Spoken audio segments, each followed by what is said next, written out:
Maya clutched her worn sketchbook, its pages filled with swirling colors and frantic lines.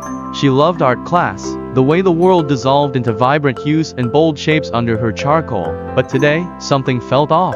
The assignment captured the essence of a song. Across the room, her friend Alex tapped away on his phone, a frown etched on his face. Music was his language, his fingers dancing on the screen composing melodies that mirrored the emotions in his soul, but translating music to a visual form. No clue. Suddenly, Miss Singh, their art teacher with eyes that held galaxies and a smile that could calm a hurricane, clapped her hands.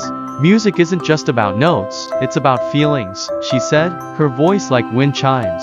Close your eyes, listen to this. She pressed play on the old stereo, and a cascade of sound filled the room. The music started slow, a single violin weaving a mournful melody.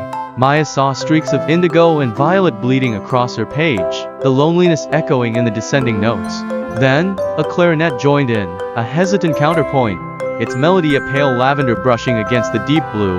Alex's brow furrowed, then relaxed. He tapped a tentative rhythm on his desk, a beat mirroring the hesitant clarinet. The music swelled, a crescendo of violins and cellos. Maya's hand flew across the page, a burst of fiery orange and crimson erupting onto the canvas. Alex's phone lit up with a flurry of notes, the melody climbing higher, mirroring the growing intensity.